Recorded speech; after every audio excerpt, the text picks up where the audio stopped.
Mitos atau fakta? Mitos atau fakta? Selamat datang di Mitos atau Fakta. Silakan komen. Komen, komen, komen. Komen, komen, komen. Mitos atau fakta? Kali ini kita akan membawakan sebuah cerita, yang mana silahkan Anda semua tebak apakah itu hanya mitos atau fakta yang pernah terjadi. Tentu kita semua tahu bahwa mitos itu adalah cerita yang dipercaya sebagai hasil imajinasi dan kebenarannya tidak dapat dibuktikan.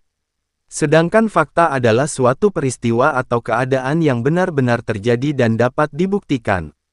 Fakta dapat diperoleh melalui pengamatan terhadap suatu objek atau peristiwa. Sekarang masuk ke video dan silahkan Anda nanti nilai apakah ini hanya mitos atau memang nyata. Di masa lalu hiduplah seseorang yang bernama Abbad bin Bishr yang lahir tahun 33 sebelum hijrah. Dan meninggal di Yamamah tahun 12 hijriyah. Dikatakan bahwa dia adalah termasuk sahabat Nabi Muhammad. Karena dia hidup di zaman Nabi Muhammad dan beriman dengan Nabi Muhammad. Lalu dikatakan bahwa Abbad bin Bishr putra Wakasi putra Zukbah ini memeluk Islam di tangan Mus'ab bin Umair. Sebelum Usaid bin Hudair dan Sa'ad bin Muaz memeluk Islam. Dikatakan setelah hijrah bahwa Nabi Muhammad mempersaudarakan Abbad bin Bishr dengan Abu Hujaifah bin Utbah. Dan ia membersamai dengan Nabi Muhammad di semua pertempuran yang pernah terjadi.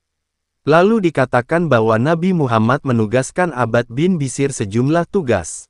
Nabi mengutusnya untuk mengumpulkan sedekah dari Bani Muzainah, dan Bani Sulaim dan Bani Mustalik salah satu bagian dari kabilah Huzah. Dan juga dikatakan bahwa Nabi Muhammad menjadikannya sebagai pembagi harta rampasan perang pada pertempuran Hunain. Dan dikatakan juga bahwa Nabi Muhammad menjadikannya sebagai komandan pengawalnya dalam pertempuran Tabuk. Lalu setelah Nabi Muhammad wafat maka Abbad bin Bishr berpartisipasi dalam pertempuran Ridah. Lalu dikatakan bahwa Abbad bin Bishr memiliki riwayat dari satu hadis Nabi yang diriwayatkan atas Abdurrahman bin Sabit bin Asamit al-Ansari. Dan Abu Dawud meriwayatkannya tentang keutamaan kaum Ansar.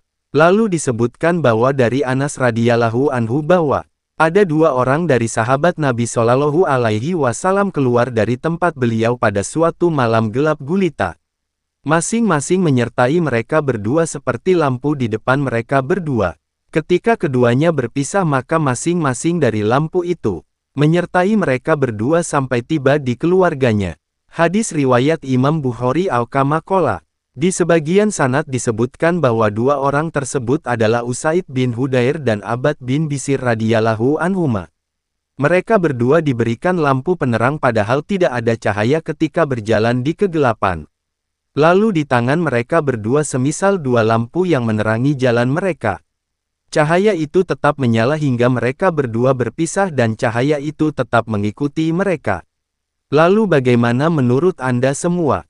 Apakah ini hanya mitos dan cerita sebelum tidur? Atau ini memang fakta yang pernah terjadi? Silahkan tulis di kolom komentar. Tidur, tidur, tidur, tidur. Ayo kita tidur.